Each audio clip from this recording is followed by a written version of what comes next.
नमस्कार दोस्तों, मेरा नाम अभय कुमार है और आज आप जुड़ चुके हो मेरे YouTube चैनल जिसका नाम है मिस्टर पॉल। आज हम बात करेंगे उदारवाद। एक महत्वपूर्ण टॉपिक है जो दिल्ली यूनिवर्सिटी के सोल के स्टूडेंट्स के लिए काफ़ी इंपॉर्टेंट है। सोल के अंदर जो पॉलिटिकल साइंस ऑनर्स कोर्स जिन्होंने ले रखा है, उस जो पॉलिटिकल थ्योरी है, अंडरस्टैंडिंग पॉलिटिकल थ्योरी, इसमें एक महत्वपूर्ण टॉपिक है उदारवाद। हमेशा क्वेश्चन पूछा जाता है दोस्तों, ध्यान रखना जो भी मैं पढ़ाने वाला हूँ, तो हो सके कुछ पॉइंट्स को आप नोट करते चलना। तो समझने की कोशिश करते हैं उदारवाद है क्या। उदारवाद को अंग्रेजी भाषा में लिबरलिज्म कहा जाता है और इसकी उत्पत्ति, और हिंदी में इसे उदारवाद कहा जाता है। और इसकी उत्पत्ति जो है दोस्तों, ये जो शब्द आया है लिबरलिज्म, इस लिबरलिज्म की जो शब्द की उत्पत्ति है वो लैटिन भाषा से आई है, जिसे लिबर कहते हैं। लिबर का अगर मतलब समझे तो दोस्तों, उसका मतलब होता है स्वतंत्र मानव वर्ग से है, यानी मनुष्य स्वतंत्र है। यानी लिबरलिज्म शब्द का मतलब ही क्या है? मनुष्य की स्वतंत्रता, यानी मानव वर्ग की स्वतंत्रता, यानी जो मनुष्य हैं उनकी स्वतंत्रता को ये बात करता है। प्रत्येक व्यक्ति की स्वतंत्रता पे फोकस करता है कौन? उदारवाद। यानी समझने वाली बात ये है कि अगर हम बात करते हैं कि ये उदारवाद है, तो उदारवाद के जो कोर पॉइंट है, तो उसके कोर पॉइंट में क्या चीज़ है? फ्रीडम, यानी स्वतंत्रता। तो दोस्तों समझ में आ गया होगा कि क्या इसका मतलब है। तो यहाँ पे यही समझाने की कोशिश कर रहा हूँ कि उदारवाद के जो कोर पॉइंट है उसमें स्वतंत्रता मुख्य तौर पे भूमिका निभाती है। ठीक है, तो उदारवाद की विचारधारा एक ऐसे समाज को गढ़ने का प्रयास करती है जिसमें व्यक्ति के मूल्यों के साथ प्रतिबद्धता के अलावा समाज में लोगों के हितों और महत्वाकांक्षाओं के हितों को पूर्ण अवसर प्रदान किया जाता है। समझना क्या है दोस्तों? ये है कि उदारवाद की जो विचारधारा है ना, एक ऐसे समाज को बनाने का प्रयास करती है जिसमें व्यक्ति के मूल्य, यानी मनु उदारवाद एक ऐसे समाज का निर्माण कर रहा है जहाँ पे व्यक्ति के मूल्य, मूल्य का मतलब क्या होगा? व्यक्तित्व के मूल्य का मतलब होगा दोस्तों स्वतंत्रता, ठीक है, समानता, जीवन जीने का अधिकार, लाइफ टू राइट, ठीक है, और भी बहुत सारे अधिकार हैं जो मनुष्य के वैल्यूज से जुड़े, जो मनुष्य के वैल्यू हैं, जो व्यक्ति के एक तरह से आदर्श हैं, जिसके बिना मनुष्य का जीवन नहीं बन सकता, ना वो विकास कर पाता है। तो इन व्यक्ति के वैल्यू का काफ़ी ज़्यादा उदारवादी समाज के अंदर देख रेख की जाती है, इनका काफ़ी ज़्यादा प्रतिबद्ध होता है। यानी उदारवादी समाज जो है, मनुष्य के जो व्यक्ति के जो मूल्य हैं, यानी स्वतंत्रता, समानता, ये जो क्या कहते हैं संपत्ति का अधिकार और अन्य जो और भी मूल्य हैं, इन सभी की सुरक्षा करता है समाज में उदारवाद जैसे विचारधारा में, जिसमें व्यक्ति की व्यक्तिवाद के मूल्यों के साथ प्रतिबद्धता के अलावा समाज में लोगों के हितों और महत्वाकांक्षाओं को पूरा करने का अवसर प्रदान किया जाता है। हितों और महत्वाकांक्षाओं को पूर्ण करने का अवसर का मतलब समझ में आ रहा है दोस्तों? कि जो भी महत्वाकांक्षा है, मनुष्य अपना जो जीवन को जिस तरह से वो जीना चाहता है, उस उस जीवन में समाज के दबाव नहीं होना चाहिए। जाहिर सी बात है, अगर हम बात करें कुछ बेसिक चीज़ों का, अगर हम बात करें ना, एक तरफ है सोसाइटी, एक तरफ है इंडिविजुअल, यानी एक व्यक्ति है। तो सोसाइटी जो है दबाव नहीं बनाएगी व्यक्ति के ऊपर, व्यक्ति के जो उसकी रचनात्मक क्षमताएं हैं, जो व्यक्ति के जो मूल्य हैं, उसको दबाने की कोशिश सोसाइटी व्यक्ति के ऊपर नहीं करेगी, इंडिविजुअल पे नहीं करेगी। इसका मतलब क्या है? व्यक्ति जो है एक तरह से स्वतंत्र है दोस्तों। क्या है बेटा? व्यक्ति अपने आप में स्वतंत्र है, और उदारवादी समाज के अंदर, उदारवादी राज्य के अंदर व्यक्ति जो है अपने व्यक्तित्व का विकास कर सकता है। ठीक है दोस्तों, अपनी महत्वाकांक्षाओं को पूरा कर सकता है। ये मतलब होता है उदारवाद का, उदारवादी राज्यों का। तो दोस्तों समझ में आ रहा होगा ये पहला पहला पैराग्राफ क्या है। तो आगे बढ़ते हैं। उदारवाद की परंपरा यूरोपीय और ब्रिटिश संस्कृति से भिन्न भिन्न रूप से स्वरूप में उत्पन्न हुई। जाहिर सी बात है, उदारवाद की जो विचारधारा है ना दोस्तों, उदारवाद मान के चलो ये मान के चलो ये यूरोप है, यूरोप के अंदर मान के चलो ये ब्रिटेन है, ब्रिटेन के से ही शुरुआत मानी जाती है किसकी? उदारवाद की। अब क्या है, छोटी सी एक हिस्ट्री बताना चाहता हूँ, थोड़ी सी ब्रीफ में बताने की कोशिश करता हूँ। 1750 में एक रेवोल्यूशन हुआ जिसे इंडस्ट्रियल रेवोल्यूशन कहा जाता है। क्या कहा जाता है दोस्तों? इंडस्ट्रियल रेवोल्यूशन कहा जाता है। ये रेवोल्यूशन ब्रिटेन में हुआ था। कहाँ हुआ था बच्चे? ब्रिटेन में हुआ था। अच्छा, जब हम बात करते हैं कि भाई औद्योगिक क्रांति हुई 1750 के अंदर, जाहिर सी बात है, एक क्रांति का मतलब क्या होता है? एक व्यवस्था का, पुरानी व्यवस्था का परिवर्तन हो जाना और नई व्यवस्था का स्थापित करना। ठीक है, तो पुरानी व्यवस्था का मतलब अगर हम ब्रिटेन की बात करें तो ब्रिटेन का समाज की व्यवस्था जो पुरानी वाली हुई जो थी, उस व्यवस्था में परिवर्तन आया होगा दोस्तों। ठीक है, 1750 की क्रांति से। और अगर हम देखें कि क्या परिवर्तन आया कि भाई ब्रिटेन की जो व्यवस्था थी, पहले ग्रामीण व्यवस्था थी, सामंती व्यवस्था थी, जिसे फ्यूडल सिस्टम कहा जाता है। सामंती व्यवस्था के बाद कौन सी व्यवस्था आती है बच्चे? यहाँ पे लिखा नहीं आ रहा दोस्तों, परंतु आप सुन लो, मेरी बातों को समझने की कोशिश करना। सामंती व्यवस्था थी। सामंती व्यवस्था होता क्या है? सामंती व्यवस्था का मतलब होता है जमींदारी व्यवस्था। यानी जमींदारी व्यवस्था का मतलब कि जो ग्रामीण अर्थव्यवस्था है वो सामंती व्यवस्था पे डिपेंड करती थी, जहाँ पे बड़े बड़े जमींदार होते थे, उनके पास बड़े बड़े भूमि के टुकड़े हुआ करते थे, वो उनके स्वामी हुआ करते थे। उनके नीचे जो गरीब किसान हुआ करते थे, छोटे किसान होते थे, वो रहते थे। परंतु जैसे ही 1750 की औद्योगिक क्रांति हुई, तो क्या ब्रिटेन की सामाजिक व्यवस्था में परिवर्तन आएगा? नहीं आएगा? जाहिर सी बात है, बिल्कुल आएगा। ये परिवर्तन हम कैसे देखेंगे? हम देखेंगे कि ऐसे कि जो सामंती लोग थे ब्रिटेन के अंदर, वो सामंती लोग पूंजीपति में तब्दील हो गए। यानी जो ये फ्यूडल थे वो किस में कन्वर्ट हो गए? वो हो गए कैपिटलिस्ट में। किस में हो गए दोस्तों? पूंजीपति हो गए, कैपिटलिस्ट हो गए। यानी फ्यूडल से कन्वर्ट होकर किस में हो गए? कैपिटलिस्ट में आ गए। और ये जो पूंजीवादी हैं, पूंजीवाद का मतलब क्या है समझने की कोशिश करना। पहले हाथों से काम होता था, तो हाथों से मतलब ग्रामीण अर्थव्यवस्था जो थी वो हाथों पे ही डिपेंड थी। हाथों से सारा काम होता था, हाथों के द्वारा सारा उत्पादन होता था। हाथों के द्वारा जो भी उत्पादन होता था वो मार्केट में आता था। परंतु जैसी औद्योगिक क्रांति आई दोस्तों, तो यहाँ पे पूंजीवादी व्यवस्था आ गई। पूंजीवादी व्यवस्था, औद्योगिक व्यवस्था आई, फिर पूंजीवादी व्यवस्था आई। औद्योगिक क्रांति की वजह से आपसे ये समझने की कोशिश करो दोस्तों कि लोगों के कार्य करने के तरीकों में बदलाव आ गया। अब हाथों की जगह मशीनों ने ले ली, और ये परिवर्तन समाज के अंदर आने लगा। अब गांव से शहर बनने लगे। ये परिवर्तन धीरे धीरे क्या कहते हैं ब्रिटेन के अंदर आना शुरू हो गया। आपको समझ में आ ही रहा होगा मैं क्या समझाने की कोशिश कर रहा हूँ। कि पहले आप समझ लो फिर से कि पहले ग्रामीण अवस्था थी। ग्रामीण अवस्था में सामंती लोग हुआ करते थे। सामंती किन्हें कहा जाता है? जमींदार लोगों को कहा जाता है। यानी जमींदार वो व्यक्ति होता है जिसके पास जमीन के बहुत बड़े बड़े टुकड़े होते हैं। एक अमीर लोग होता है, वहाँ का एक खास वर्ग होता है, अमीर वर्ग होता है गाँव का। ठीक है। परंतु जैसे ही 1750 की क्रांति होती है, तो 1750 की क्रांति से सामाजिक बदलाव आता है, अर्थव्यवस्था में बदलाव आता है। ठीक है। और समाज के अन्य पहलुओं पे भी बदलाव आना शुरू हो जाता है। पहला बदलाव क्या होता है कि भाई औद्योगिक क्रांति आ जाती है। औद्योगिक क्रांति का मतलब अब मशीनों से काम होगा। सामाजिक व्यवस्था के अंदर, समाज के अंदर जो अर्थव्यवस्था जो पहले काम करती थी, हाथों से काम होता था, उस हाथों से काम करने की जगह अब मशीनों से काम लिया जाएगा। मशीनों से काम लिया जाएगा मतलब पूंजीपति होंगे, क्योंकि मशीनों के मालिक भी तो कोई ना कोई होगा, उद्योग धंधों के मालिक भी तो कोई ना कोई होगा। वो पूंजीपति कहलाए जाने लगे। वो पूंजीपति क्या काम करने लगे? व्यापार करने लगे। ठीक है। और ऐसे आप देखोगे समाज में परिवर्तन आना शुरू हो गया। मैं ज़्यादा गहराई में नहीं जाऊँगा, क्योंकि आपके एग्जाम थोड़ा सा पास में ही आ गए हैं, तो इसलिए जितना हो सकता है उतना कम इसको समझ कम कम में ज़्यादा से ज़्यादा समझने की कोशिश करते हैं। उदारवाद की परंपरा। उदारवाद की परंपरा यूरोपीय और ब्रिटिश संस्कृति से भिन्न भिन्न स्वरूप से उत्पन्न हुई है। जाहिर सी बात है, मैंने बताया दोस्तों कि पहले ये जो उदारवाद की परंपरा है, ये जो उदारवादी विचारधारा है, ये ब्रिटेन से शुरू होती है, फिर पूरे यूरोप में फैलती है। और ब्रिटेन जहाँ जहाँ जिन जिन देशों को गुलाम बनाता है, वहाँ वहाँ ब्रिटिश क्या कहते हैं मशीनों का युग की शुरुआत मानी जाती है।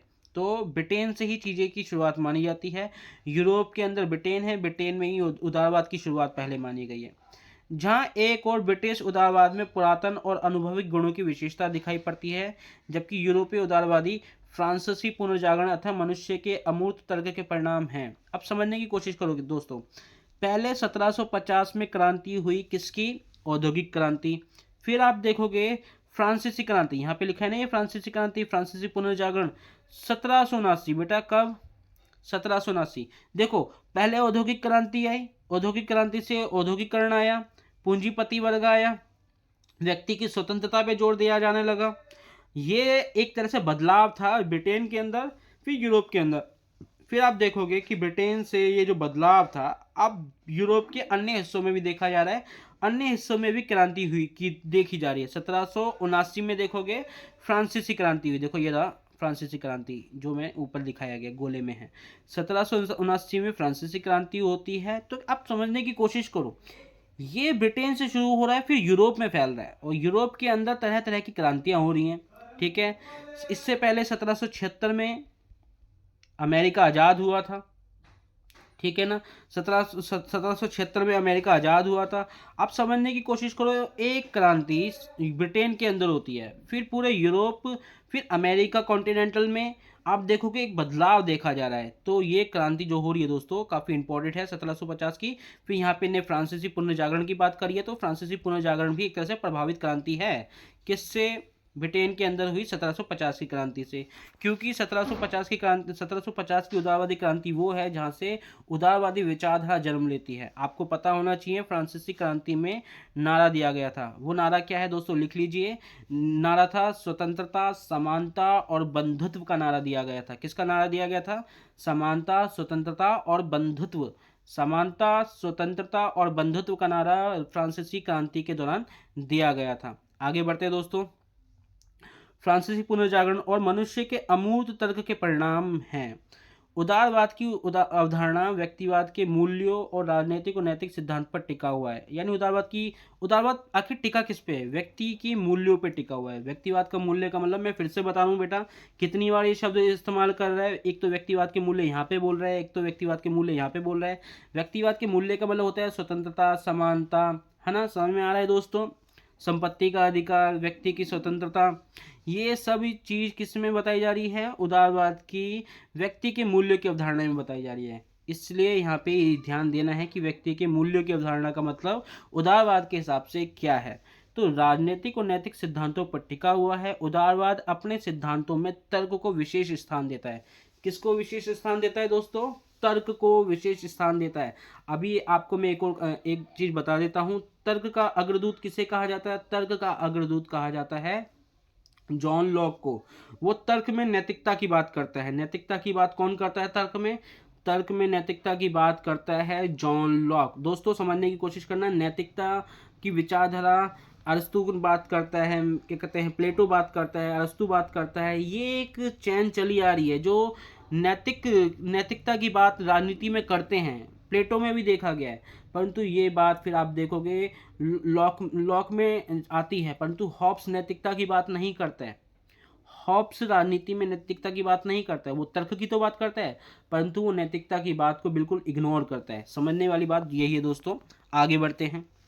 सिद्धांत के स्तर पर परंपरागत उदारवाद मुख्यतः, क्या बोल रही है, हाँ, सिद्धांत के स्तर पर परंपरागत उदारवाद मुख्यतः व्यक्ति के मूल्यों का प्रतिनिधित्व करता है। मूल्य समझ में आ गया? स्वतंत्रता, समानता, न्याय, ये सब क्या है बच्चे? ये व्यक्ति के मूल्य हैं। व्यक्तित्व के मूल्य हैं जिस पे व्यक्ति टिका हुआ है, व्यक्ति का विकास टिका हुआ है। व्यक्ति का विकास इसी व्यक्तित्व के मूल्यों पे टिका रहता है। तो मतलब कि भाई ये उदारवाद जो है ना, उदारवाद मुख्यतः व्यक्ति के मूल्यों का प्रतिनिधित्व करता है, इनको रिप्रेजेंट करता है, जिसमें सभी व्यक्तियों को समानता और स्वतंत्रता को बनाए रखने का क्या किया जाता है? दावा किया जाता है। मैंने अभी यही बता रहा हूँ दोस्तों, ये व्यक्ति के मूल्य हैं। न्याय भी जोड़ सकते हो, अधिकार भी जोड़ सकते हो, ये व्यक्ति के मूल्य हैं। तो समानता और स्वतंत्रता को बनाए रखना का दावा किया जाता है। परंपरागत उदारवाद अक्सर स्वतंत्रता की नकारात्मक धारणा की प्रतिनिधित्व करती है। किसकी बात करता है? नकारात्मक।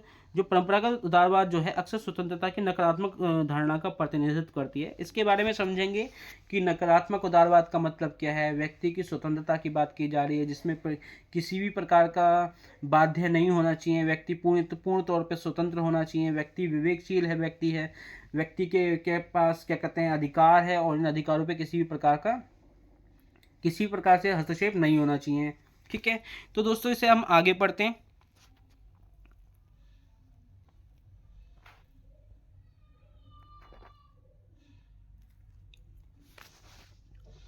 प्रारंभिक स्तर पर उदारवाद न्याय और औपचारिक समानता और समान नागरिकता को बनाए रखने में विश्वास करता है। प्रारंभिक स्तर पे, अगर प्रारंभिक स्तर का मतलब देखो, उदारवाद के ना 3 स्टेजेस हैं। यहाँ पे आप उदारवाद लिखो, ठीक है दोस्तों, मेरे से डिजिटल पे लिखा नहीं जा रहा है। उदारवाद को नकारात्मक उदारवाद भी कहा जाता है, नकारात्मक, ठीक है, सकारात्मक, ठीक है, और इसे हम आगे बात करेंगे। ठीक है, अभी हमें 2 पॉइंट्स पे बात करनी है, नकारात्मक और सकारात्मक पर।